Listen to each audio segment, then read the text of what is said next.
Welcome to the Multifamily Investor Nation podcast. I'm your host, Dan Hanford. This podcast is unlike any other podcast you have been listening to. The guests on this show are true, active real estate investors closing real multifamily deals. Whether you are an active investor looking to up your game or a passive investor looking to learn more about how multifamily deals are structured, I promise you will thoroughly enjoy this podcast.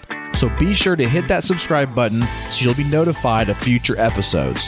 For those of you that are interested in investing passively in these types of deals, in solid, cash-flowing multifamily deals throughout the Southeast, then visit my group, PassiveInvesting.com.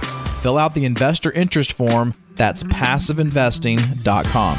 If you've closed a multifamily deal in the past 12 months and want to be on this podcast, then send an email to Stacy@multifamilyinvestornation.com for details. Now let's get started.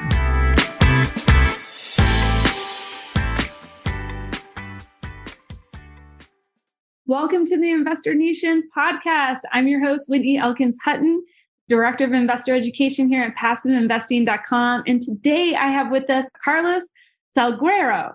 Carlos, welcome to the podcast. And thank you so much for being here. Thanks so much, Whitney. I appreciate the invite. Thanks for having me. Yeah. Well, Carlos, before we dive into the details of the Gateway, 154 multifamily unit residential building with some commercial space in Murfreesboro, Tennessee, talk to me a little bit about yourself first. Like, how did you get into multifamily investing and where are you today? Sure. I came to this country at 17 years old as a college student, first ever in my family from Quito, Ecuador.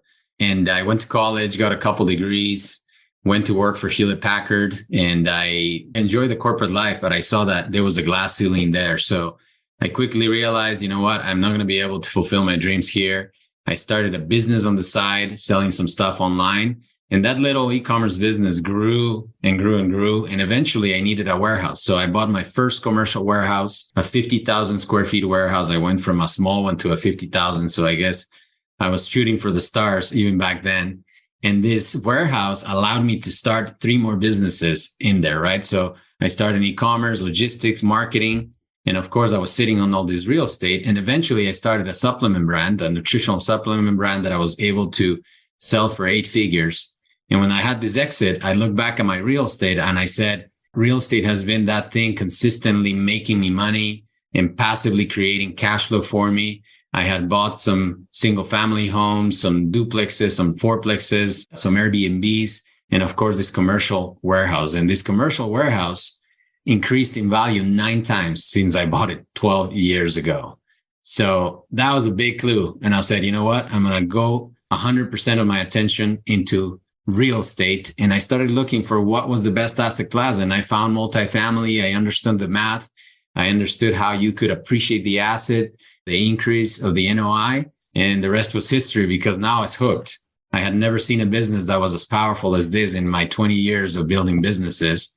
So I started focusing on it. And in the last 12 months, I bought over 1,000 units of multifamily. Are you a passive investor looking to diversify your portfolio? The team at PassiveInvesting.com is thrilled to introduce the investment opportunity of our real estate debt fund. This debt fund places first position loans on rehab projects sourced by our private lending company called Rehab Wallet. Since we started this debt fund in June of 2020, we have funded over $260 million in loans to borrowers across the United States. As a limited partner investing alongside PassiveInvesting.com, you can be part of the success of Rehab Wallet. With a minimum investment of $25,000, you can seize the opportunity to earn a preferred return of 6 to 8% with a 90-day liquidity option to call your capital back. Our real estate fund has been a great investment for our investors to have a short-term or rainy-day cash reserve with a high-yield return option. Don't miss out on this chance to enhance your portfolio and your financial future. Visit PassiveInvesting.com to discover more about this real estate debt fund and start your journey towards a prosperous investment today. That's PassiveInvesting.com.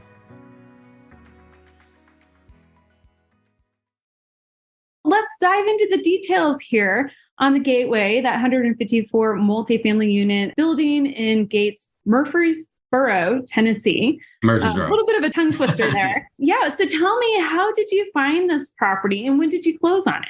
Look, I found it, of all places, on Craigslist.com. I was searching for properties around Nashville, and this one popped up, and it was not classified properly. It was classified as a shopping center, not as a multifamily property.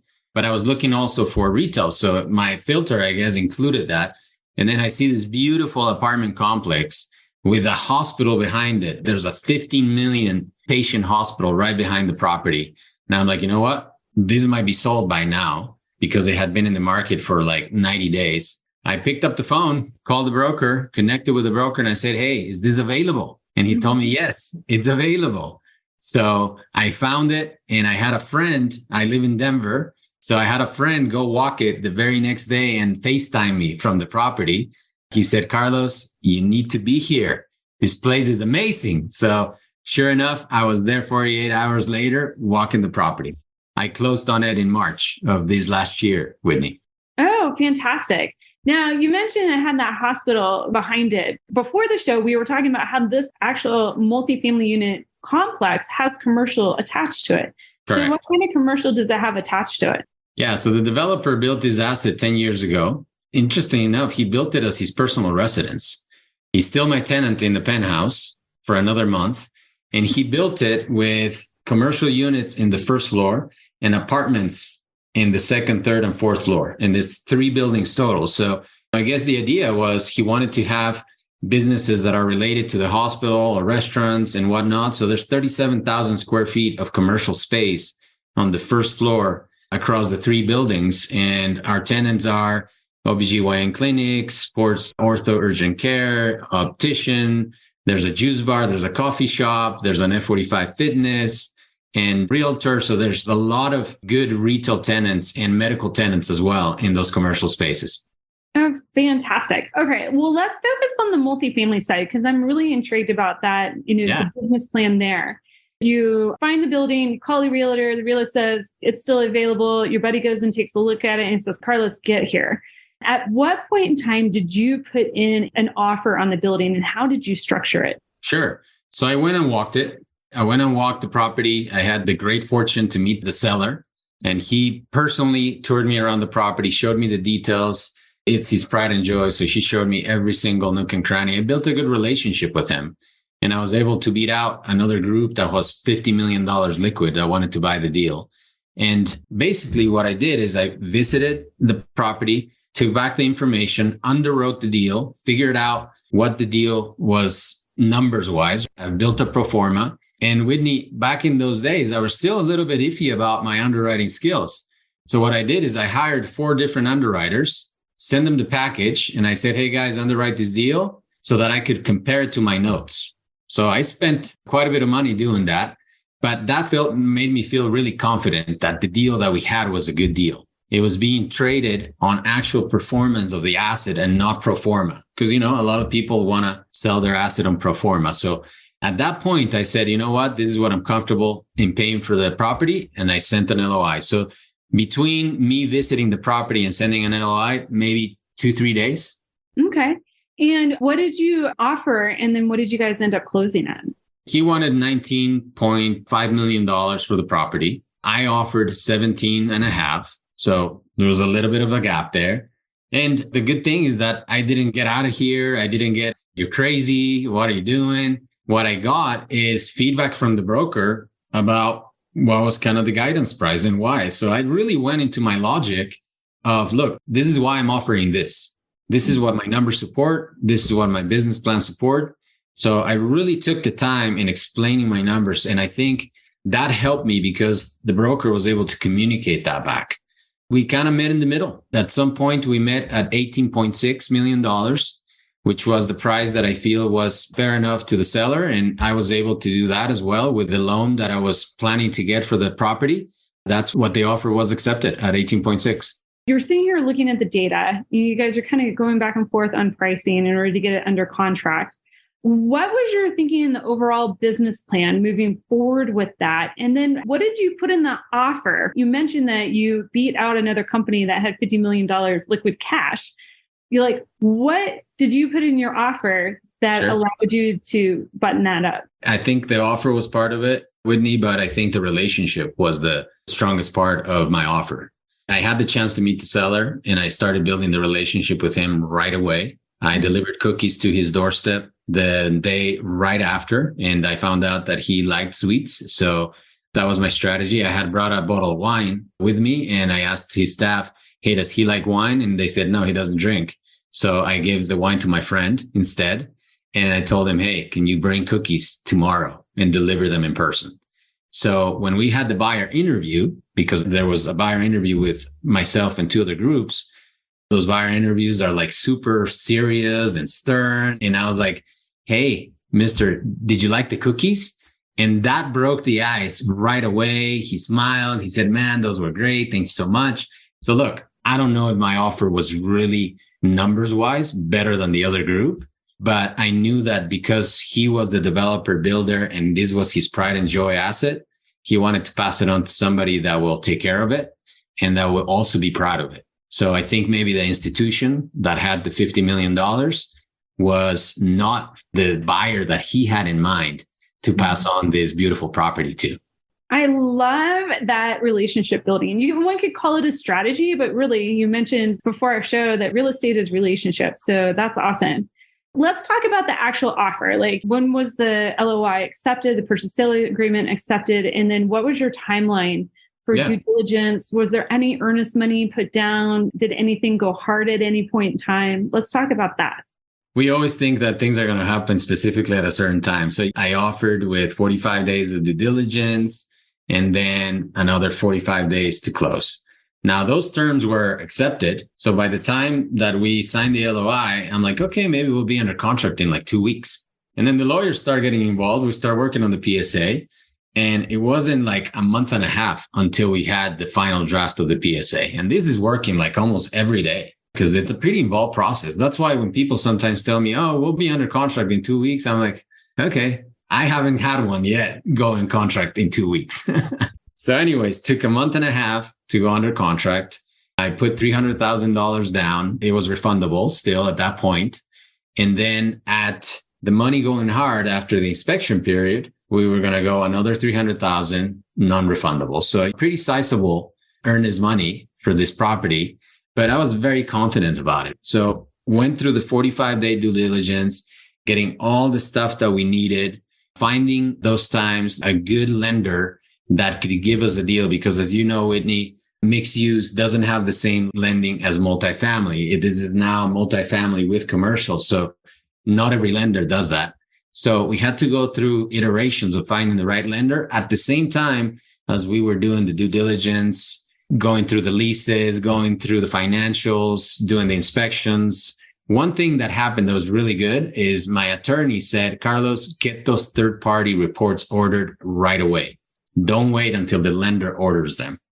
That was a great call because back in those days, the market was still so hot that every third-party report company, the survey, the phase one, the environmental, the zoning, everything was still like weeks and weeks out, some of them 6 weeks out. So that gave us enough time to get those reports in before due diligence ended, and we were ready to go into closing after that. So that's about what it took as far as due diligence.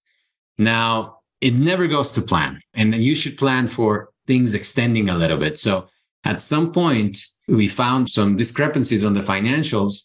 So we requested an extra 15-day extension for our due diligence, which was granted. The seller was kind enough to grant us that. We extended the due diligence. We went through that. And at that point, we already engaged the lender. And at that point, when you engage the lender, as you know, you have to put a deposit for the lender to start doing their work. You're paying for their underwriting, you're paying for their legal, you're paying for everything. And then they start their process. And it did not go as fast as we thought. We thought we were going to be closed by December. Now, bear in mind, we put the deal under contract in October of 2021. We thought we were going to be done sometime in December, but throughout the process, it just kept taking a little bit longer. The lender wanted a property management company that was national, not regional, that had boots in the ground. So we had to go interview a lot of people. And now we find out that the national property management companies don't do this size of assets. They do only the massive 300 unit deals. So it was a negotiation with the lender saying, hey, we can't find a national company that will take on this size of a deal. Can we scale this back to a regional player or maybe somebody local? So that negotiation took like 3 to 4 weeks. So that was one of the things that delayed things. Then the next thing, the year closes. We didn't close in December. I was ready to get started, Winnie. I was so ready to get started. I already had raised the money. I already had everything to go. I already hired an asset manager exclusive for this deal.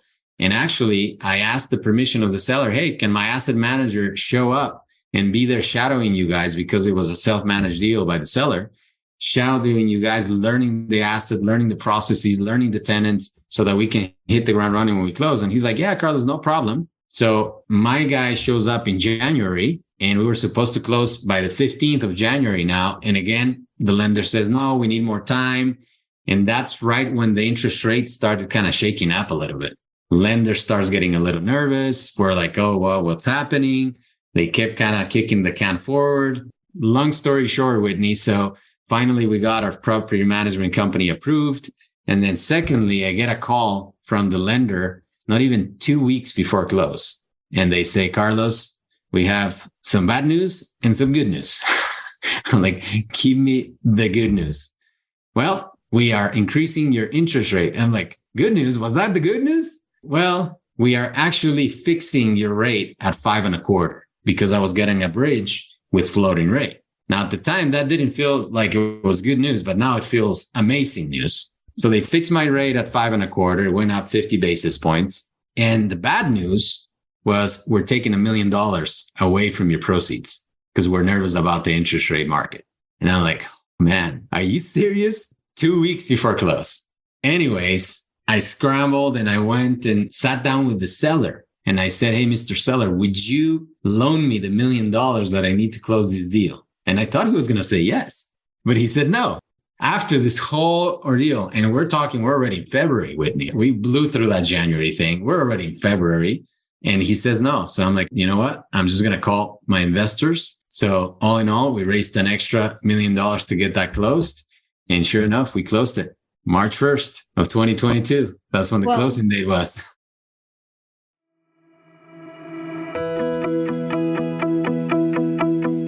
Are you a serious real estate investor looking to break into the multifamily space?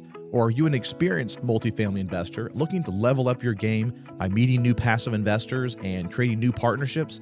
Have you heard of the MFI Con happening in Charlotte, North Carolina, June 12th through the 14th? The Multifamily Investor Nation Convention is a place to learn from over 60 plus high-level speakers and also to network with over 700 serious multifamily investors. If that's not enough for you, A-Rod. Yes, Alex Rodriguez, 12-time Major League Baseball All-Star with over $700 million of commercial real estate, including apartments, will be live and in person speaking at this event. Also speaking is the one and only Dr. Robert Cialdini, the godfather of influence and the award-winning author of the book Influence, one of my all-time favorite business books. Finally, we will have the CEO of Taco Bell, Mark King, joining us on stage to talk about leadership. Be sure to secure your tickets to this live in-person event as the tickets are going fast. Go to mfincon.com to find out more details. There are also sponsorship opportunities available for those of you who would like to have a booth at this event. For the details for this event and to purchase tickets, visit mfincon.com. You can use promo code MFINPodcast, all one word, MFIN Podcast, to get $200 off tickets, and that's mfincon.com. Look forward to seeing you there.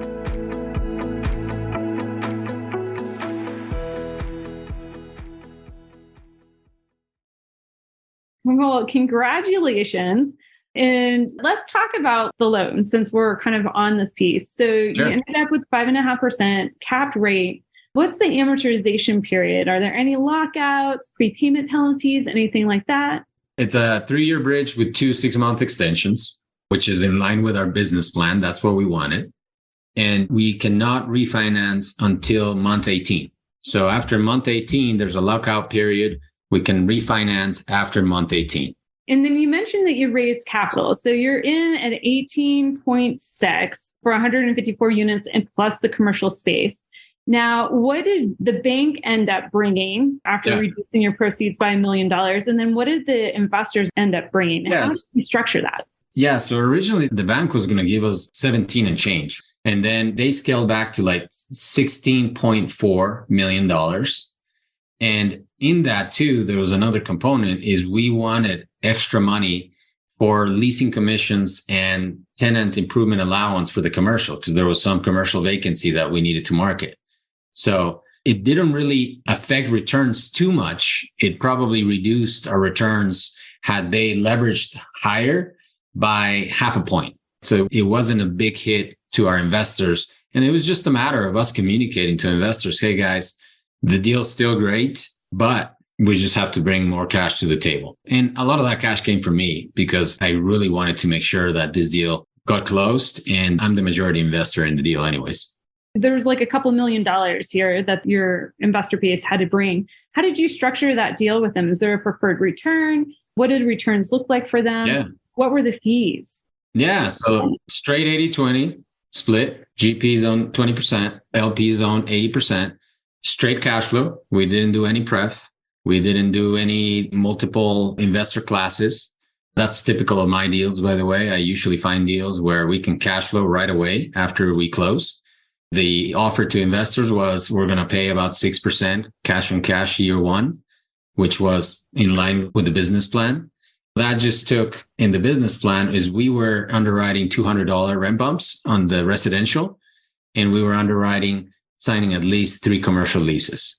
So the first year of operation, which is coming up here in a couple months, we've increased rents by $450 on the residentials. And we've signed 3 commercial leases at about $3 more a square foot than we had planned. Went really, really well. I paid right around 10% cash on cash to investors for the last year on this deal. Oh, amazing. What's your hold period? What's the business plan length here? Like, what are you looking to do? Yeah. So the goal is to refinance the property within the first 3 years that our bridge is there.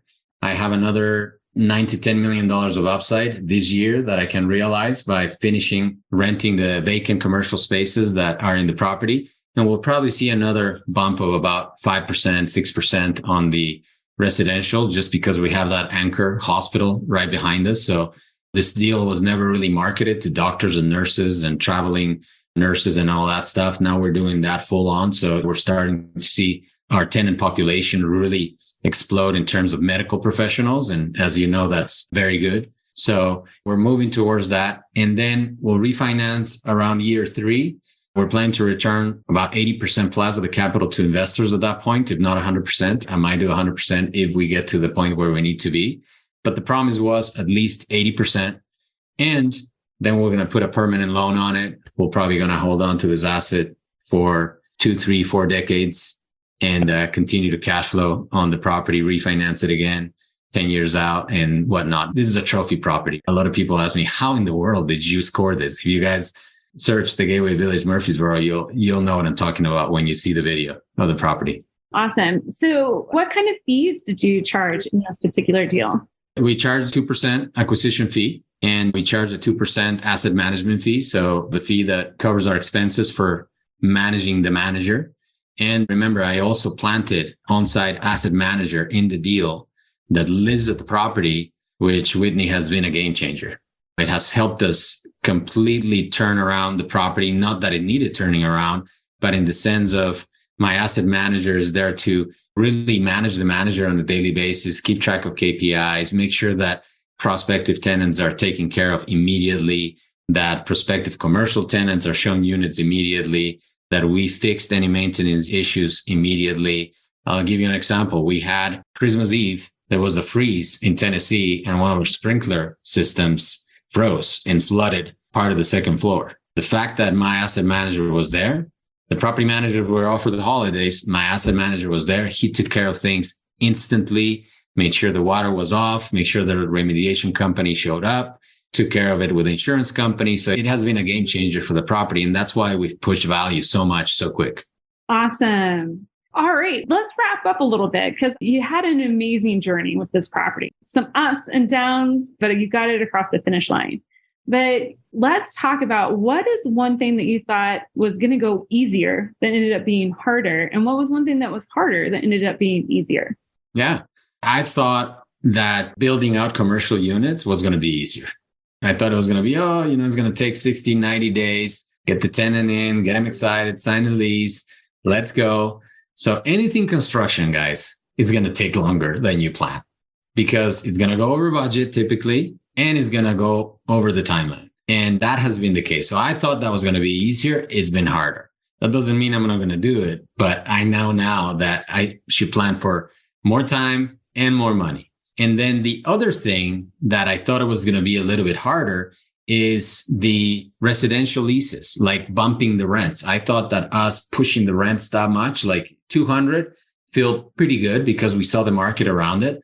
But when we started pushing past 300 and adding some fees, I truly thought we were going to get a lot of pushback by tenants. I truly thought that they were going to be up in arms. I'll give you an example, Whitney. We raised our pet fees from $20 per pet to $75 per pet. And I thought, oh man, these pet owners are gonna have crazy feelings about this. We didn't have one complaint. So that part, us pushing rents in this class AAA property and us pushing some fees up, surprisingly, we didn't have any pushback. They were willing to pay it. And some tenants have renewed at the bumps, people that have been there for like 5 years, 7 years. Were those fees just a one-time fee? Well, no, we charged a pet fee of $500 per pet. And then a recurring $75 rent per pet rent. Okay. Pet rent. Yeah. So I have a lady that has 3 dogs. So she's paying $75 times 3 for her dogs. Oh, wow. Okay. I was going to say a one-time bump from 25 to 75. I don't know, like $50. I don't think I would go get the moving van, but $300 a month. Wow. It must be a very amazing property to be at. Carlos, thank you so much for spending your time with us here today and sharing your insights. If listeners want to find out more about you, where can they find you? Yeah, they can find me on my website. It's very easy to find by my name or iamcarlos10x.com. And then you can find me with that handle, iamcarlos10x.com, on every social media platform, Instagram, TikTok, YouTube, anywhere you look. Just find Carlos Multifamily. You'll probably find me. Awesome. Well, Carlos, thank you again for spending your time with us here today. We look forward to following you on your future deals. Thanks so much, Whitney. Thanks for having me. Thank you for listening to the Multifamily Investor Nation podcast. I trust you enjoyed this episode. Take a moment right now to leave us a review and let us know what you learned.